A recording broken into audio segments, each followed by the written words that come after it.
Hay un principio bueno que ha creado el orden, la luz y el hombre, y un principio malo que ha creado el caos. Debemos considerar el carácter de las mujeres como adolescente de una imperfección. En lo que se refiere a la naturaleza del individuo, la mujer es defectuosa y malnacida. Un animal inepto y estúpido. A una mujer le importa poco no poseer ciertas elevadas visiones. Es bella, Ser útiles, hacer que las amemos y las estimemos. Vas con una mujer, no olvides tu látigo. Estas han sido siempre las tareas de la mujer. Y a la nación y a la mujer se les perdona la hora de descuido en la que cualquier aventurero ha podido abusar de ellas por la fuerza. Las mujeres han representado en todas las sociedades la continuidad, lo que no puede variar. Por lo tanto, tienen que estar dedicadas siempre a lo mismo y no ocurrírseles tratar con ideas que puedan propiciar cambios. La idea corriente era que las mujeres harían muy bien en alejarse del mundo del pensamiento, porque no les estaba consagrado, no era uno de los lugares donde ellas tuvieran que estar. Y yo recuerdo una cosa que tiene gracia, y no sé si, pero como tiene gracia, contaré. Amorós tenía un padre que era un señor serio y notario y esas cosas, al cual compadecieron mucho en el círculo de labradores, que era como se llamaba la sociedad más prestigiosa de la ciudad de Valencia, diciendo, ay, lo que le ha pasado al pobre fulanito, que le ha salido una de esas hijas que leen a Nietzsche. Celia Amorós leía en efecto a Nietzsche, maestro de la sospecha, pero también leía a los presocráticos, padres fundadores de la filosofía, y a los escolásticos, valedores de un cristianismo filosófico inaprensible. Leía a los ilustrados, a los románticos y a los existencialistas. Los leía a todos, o tal vez los devoraba, impelida por un hambre de conocimiento del pasado que le iba a permitir dibujar un mapa de la historia del pensamiento radicalmente distinto. Amorós es la primera mujer en España que logra ser titular de filosofía, porque no había ninguna. Fue fantástico, hizo un ejercicio de oposición, las oposiciones eran feroces, donde le salió nada menos que la cuarta vía de Santo Tomás, esto es, cómo probar la existencia de Dios por la perfección gradual de las cosas. Eso entonces, en pleno siglo XX, se podía hacer en España, pedirte que por favor reprodujeras, ayornándola, una prueba de la existencia de Dios del siglo XIII. Pero es que vivíamos todos en el siglo XIII, mentalmente. Había un cierto siglo XIII rodeándolo todo. Pero el mundo había cambiado ya lo suficiente como para empezar a hacerse otro tipo de preguntas. Eran tiempos en que empujaban con fuerza el marxismo y el existencialismo, que compartían una concepción del mundo ligada esencialmente a la libertad. Y Celia Amorós ya se había atrevido a poner el mundo como la tesis de otro, a hacer de la filosofía polémica, sembrando en la oscuridad de la caverna, alguno de los más acertados fundamentos epistemológicos de una nueva teoría filosófica, la teoría feminista. Para mí, haber tenido una madre feminista es primero un gran orgullo y una fuente de claves para entender el mundo, no para entender el feminismo, sino para entender el mundo, porque es una clave para entenderlo, y también es primero tener información de primera mano sobre qué significa la palabra feminista, que luego ves a tu alrededor que mucha gente lo entiende como lo contrario de machista o lo contrario de femenina, y que para ti desde muy pequeña significa querer que la mujer tenga igualdad de derechos. La década de los 70 en España vio nacer un movimiento feminista variado, activo y plural, provisto ya de un fuerte equipamiento teórico en el que apoyar sus reivindicaciones.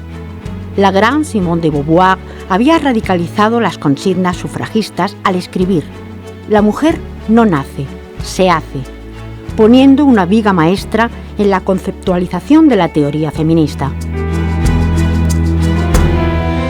En el empeño de dar forma política a esta tradición emancipatoria todavía imprecisa, Celia Amorós milita en el Frente de Liberación de la Mujer, desde donde buscará, junto a otras colegas, las claves del entendimiento entre feminismo y socialismo. No obstante, las escisiones teórico-políticas que dentro del movimiento feminista tienen lugar durante la transición democrática, con sus igualdades y sus diferencias, Celia Amorós optará por hacer de su cátedra el mejor foro de participación política y militancia feminista. La figura de Celia Amorós significa una nueva forma de activismo y de militancia feminista. Y es que Celia Amorós se hace catedrática de filosofía muy pronto y va a la Universidad Complutense. ¿Y qué hace Celia allí? Inaugura un seminario que se llama Feminismo e Ilustración. Es decir, la hacen catedrática y en vez de dedicarse a prosperar en los temas que sus compañeros catedráticos, todos, hubieran valorado más, ella dice, yo voy a hacer un seminario con gente joven que se quiera formar de feminismo e ilustración. Sí recuerdo una cosa de relaciones de ella, y es que el haberse dedicado a feminismo filosófico en un momento dado, le costó el que los colegas la dejaran sin despacho. Y cogió ella, ni corta ni perezosa, y se plantó la mesa de la cocina, toma conciliación, en el pasillo de la facultad con su helecho bien mono y se puso a atender a los alumnos felizmente en su mesa de la cocina en el pasillo. Ya te digo lo poquito que tardaron en darle despacho. ¿Por qué es nueva esta forma de militar? Porque la hicieron en España muchas mujeres que lo que hicieron fue desde su puesto de trabajo fueran, como Celia, catedráticas de filosofía o historiadoras o juezas. Lo que hicieron fue ver cómo su trabajo se podía relacionar con el luchar por la igualdad entre hombres y mujeres. Celia Amorós quebraba con su ejemplo el discurso de naturalización de la mujer, uno de los mecanismos que había legitimado durante siglos la privación de su estatuto de individualidad, y lo hacía no solo con su presencia acreditada y tangible de mujer catedrática de filosofía, lo hacía también sometiendo a profunda revisión crítica los 1000 lazos sutiles que sostenían la idea de inferioridad de las mujeres en todas las sociedades humanas, y dando carta de naturaleza a la teoría feminista en la Universidad Española. En los primeros seminarios que hizo Celia en la Complutense de teoría feminista, donde precisamente ella lo exploraba y lo ha explorado siempre desde el punto de vista de la ilustración, pero recogía toda la teoría feminista previa y todos los estudios que se estaban haciendo pues, en Inglaterra, en Estados Unidos. Yo participé, porque yo me movía obviamente en el campo de la literatura y entonces echaba de menos como esa aportación filosófica desde España, en España, por una española, y creo que Celia Amorós en ese sentido ha sido fundamental.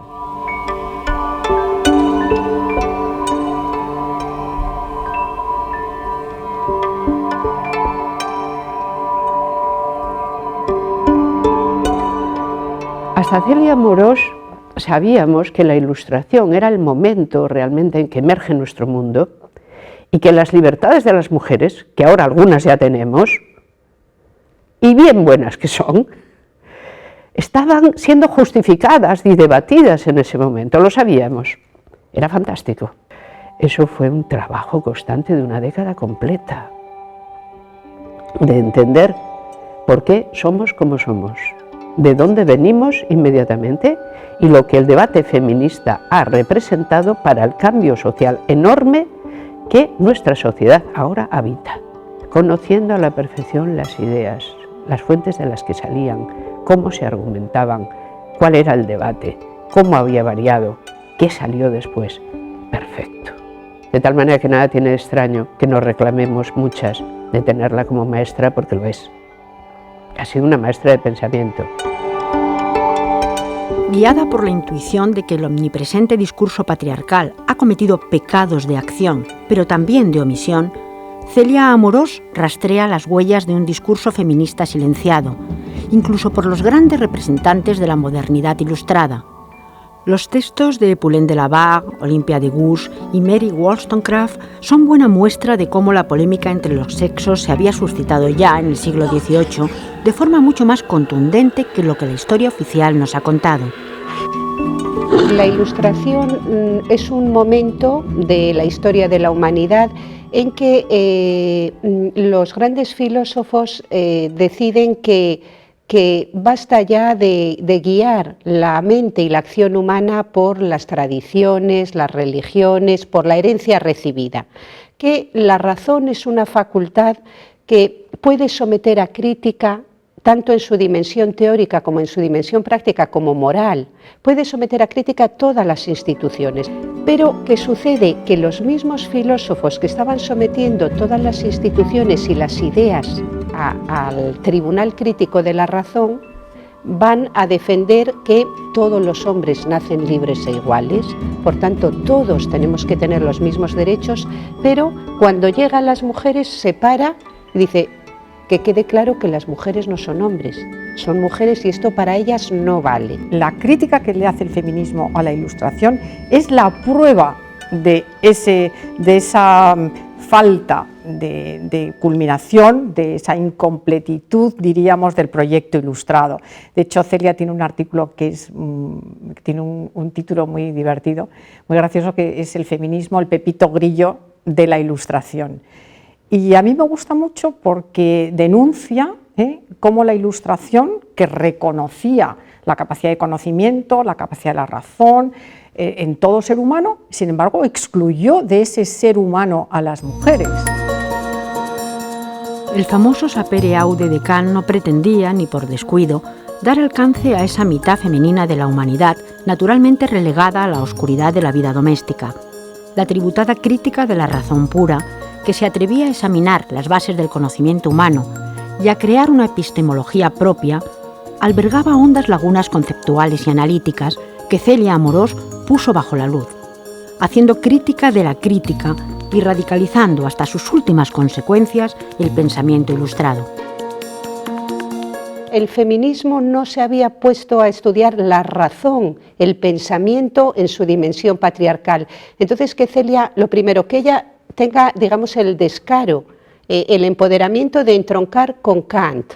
Un filósofo tan supuestamente académico como Kant legitimó la desigualdad entre hombres y mujeres. Kant tiene varias páginas, pocas porque no le hacían falta más, para explicar por qué las mujeres somos inferiores intelectualmente, físicamente y moralmente a los hombres y cómo, por tanto, debemos estar excluidas de todo derecho político, que es tanto como decir de todo derecho civil y humano. De esta constatación derivaba la entraña política y ética del feminismo filosófico de Celia Amorós, de toda esa secuencia de certezas rescatada para la construcción de una genealogía más ajustada a la realidad, una genealogía a la que volverse para reclamar en cada momento y lugar los derechos de las mujeres, y una genealogía que serviría también de base argumental a los éxitos legislativos que con el tiempo se irían sucediendo en España. Por favor, ¿qué opina usted del proyecto de ley de igualdad jurídica entre el hombre y la mujer? Hombre, porque no me gusta. ¿No le gusta? El hombre es el hombre y la mujer es la mujer. ¿Y usted? Pues yo lo mismo, que la mujer debe de tener sus cosas y el hombre las suyas, pero no igualdad. Siempre la mujer ha sido otra cosa. Al final de la dictadura hubo que cambiar absolutamente todo el derecho civil y penal español para sacar a las mujeres de una situación de indefensión absoluta y minoramiento civil, donde era una vergüenza ser mujer porque es que no eras nada ni nadie, ni de tus hijos eras dueña. Si hasta el año, si es que si lo digo nadie me va a creer, hasta los primeros 80, un marido podía dar a sus hijos en adopción sin el consentimiento de la madre.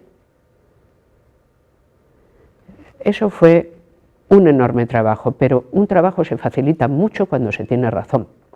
Y uno acaba teniendo razón cuando tiene argumentos. Y hubo que seleccionar y trabajar en todos los argumentos. Por eso, cuando Celia decide dedicar la crítica de la razón patriarcal a las hijas de sus amigas, y dices, es madre también por el logos, es plantar el pie en un terreno que te ha sido negado, y en una genealogía en la que debes inscribirte a título propio. Para Celieta, que es el nombre de pequeñita que tenía yo, para Brenda, para Adriana, para Alda, para Olaya, para las hijas de todas las mujeres que con su lucha, sus fórmulas vitales y sus investigaciones teóricas han aportado algo a la liberación de la mujer. Para ellas, la razón de todas nuestras razones.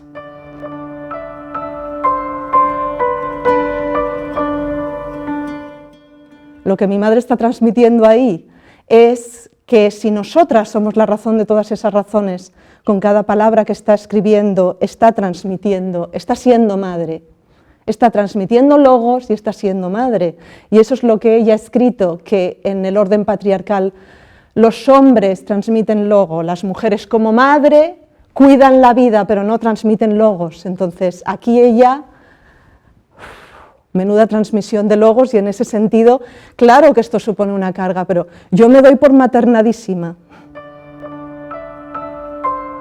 Este logos femenino, construido sobre ausencias y silencios rebosantes de significado, emerge así en su calidad reivindicativa, mas no revanchista, pues como firme ilustrada y hasta cierto punto kantiana, Celia Amorós sitúa el uso práctico de la razón como principio motor de su urdimbre teórica.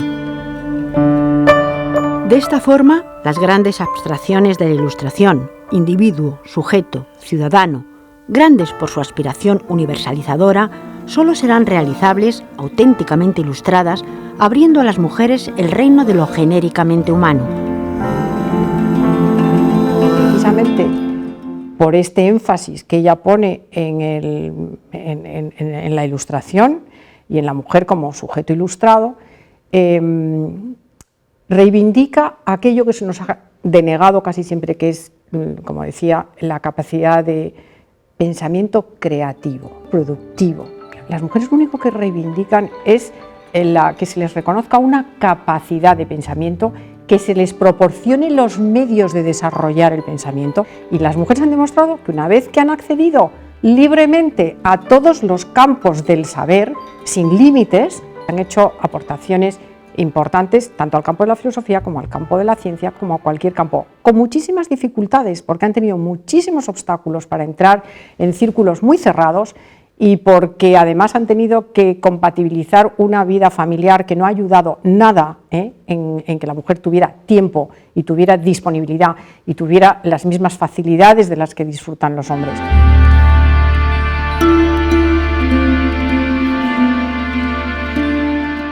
No es un pasaje ni natural ni fácil, no es como cuando se deja caer el agua y entonces el agua busca su camino. Hay que trabajar mucho. Nada es de sentido común. Todas las cosas que a día de hoy calculamos que son de sentido común, las cosas buenas, me refiero, cosas como los derechos humanos y así, ¿cómo no va a ser de sentido común? No lo son. Ha habido una enorme cantidad de gente empujándolas hasta que han llegado a ponerse en el medio, en efecto, y concitar el respeto de todos. La situación jurídica de la mujer en España, que hoy ya puede considerarse formalmente equiparable a la del varón, es el resultado de la lucha de muchas mujeres, que en circunstancias históricas más adversas desafiaron al orden patriarcal. La capacidad ontológica de Celia Amorós, su habilidad para encontrar ideas claras y distintas, para nombrar cosas que no habían sido nombradas y para conectar discursos y disciplinas antes separadas, hace de su filosofía una nueva ética de conocimiento, una sustancia vindicativa, un logos que ya no es ni debe ser masculino ni femenino, sino plenamente ilustrado. Se tiene que tener muy claro algo y haberlo hecho surgir y que se vea bien lo que es, para que suscite en nosotros y en nosotras la emoción de la veracidad, es decir, esto es así, una. Dos, la emoción que propicia que anhelemos la justicia. La capacidad de indignarse ante lo que es injusto. Y el feminismo traslada mucha indignación, porque razón tiene para tenerla. Pero si no trasladara también conceptos, se quedaría en una mera queja. Y el feminismo no es una queja. Es una teoría completa de cómo está edificado el poder y dónde están sus puntos fuertes. así como es también el empeño por buscar los puntos que sean débiles para poder atacar ahí una situación de indignidad que viene heredada de un pasado tan remoto que no tenemos ni siquiera de él, ni podremos tener nunca memoria completa. La falta de libertad de las ideas en los años de eclosión del movimiento feminista dejó sembradas algunas dudas que el debate feminista tendría que resolver. Frente a un feminismo que ahondaba en el reconocimiento de la diferencia femenina y defendía la ruptura con el orden simbólico existente, Celia Amorós defendió un feminismo de la igualdad, pues reconociendo la existencia de valores femeninos en un sentido sociológico, no así podía hacerlo en un sentido ético, ni tampoco renunciar a las consignas igualitarias de la razón ilustrada, en tanto que proyecto de mejora de la humanidad. Yo creo que ella ha hecho algo que desde nuestra perspectiva, que somos profesoras universitarias, es muy importante, que ella no solamente ha sido capaz de ese pensamiento creativo que decía al principio y ella deja una obra consistente ahí, sino que ha creado escuela. Ella ha creado su grupo, tiene un grupo de colaboradoras importante, que están además diseminadas por distintas universidades españolas, y entonces que cada una sigue con esa obra, con ese legado, y que cada una sigue propagando, difundiendo, creando además, porque siguen investigando, siguen difundiendo esta parte de la filosofía, ¿no?, que es la instancia crítica feminista. Yo he estudiado mucho el feminismo como movimiento social, comparándolo con otros movimientos sociales, para ver dónde reside su grandeza, porque es que el feminismo es el único movimiento que ha conseguido realmente transformar la realidad. Sin poder, sin dinero, es más, con el desprecio, no ya de toda la sociedad, sino el desprecio de los grandes intelectuales, marxistas, existencialistas, que decían, eso no es importante. Para el feminismo como movimiento social, el conocimiento del pasado, de la genealogía feminista, del saber de dónde venimos y cómo se ha legitimado nuestra desigualdad, nos da esa caja de herramientas que nos permite ser más eficaces, saber entonces cómo se reproduce la desigualdad para poder combatirla.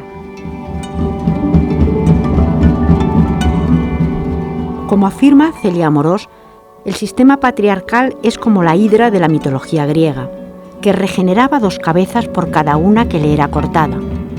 Y es que la teoría feminista nos remite de una u otra forma a una reflexión sobre el poder, al dominio que uno ejerce sobre otro, no como sustancia que se posee, sino como sistema de relaciones que prospera en el espacio de los considerados iguales. En este sentido, la perspectiva de género se abre también a los problemas generados por las nuevas dialécticas sociales, culturales, económicas y políticas propias de la ideología neoliberal, que como las nuevas tecnologías de la información y la comunicación o la trata de personas, comparten con el sistema patriarcal una lógica de poder basada en la opresión. Es que no puedes entender el mundo sin entender la perspectiva de género. Dado que además, yo como lingüista que intento enseñar a mis alumnos para el trabajo de la comunicación también, que el lenguaje es perspectivista y todo el pensamiento lo ponemos en lenguaje y el lenguaje es perspectivista, con lo cual sin la perspectiva de género no puedes entender el mundo. En ese sentido necesitamos la perspectiva feminista a todos, ¿no? Mi madre decía muchísimas veces en casa que el feminismo es una apelación al buen sentido de la humanidad, que era la frase de Mary Wollstonecraft. El feminismo es una mirada necesaria para todos. Este buen sentido de la humanidad, de raíces necesariamente ilustradas, es la herramienta ética que Celia Amorós retoma para entablar en los términos adecuados otro debate tremendamente actual, el debate de la multiculturalidad. Vivimos en sociedades multiculturales, en las que conviven personas con una idea muy diferente acerca de la libertad de las mujeres y una carencia completa del concepto de igualdad ciudadana. Las reglas de honestidad, de decencia, de presencia en el espacio que algunos grupos culturales imponen a las mujeres abren una tremenda fractura ruptura en nuestra base de convivencia social. Pero nuevamente Celia Amorós acomete con pulso maestro la complicada tarea de definir un acuerdo de mínimos, que no renuncia al principio ilustrado de igualdad entre todos los seres humanos. El trabajo de Celia Amorós es nada menos que la comprensión misma de Occidente como motor de innovación en valores en el planeta. Y si es el único, o hay más, la ilustración como un tipo de pensamiento que puede producirse en cualquier cultura, no solo en Occidente, en todas ellas hay vetas de ilustración, y la comprensión del fenómeno antropológico universal de la sumisión femenina como un fenómeno político, es decir, no natural, político, que puede ser, sin embargo, pensado y cambiado, que podemos cambiar nuestras normas si nuestros valores los encojamos de una manera más ilustrada. Es una defensa a ultranza de la ilustración como motor de cambio y también como motor de entendimiento de la vida que vivimos.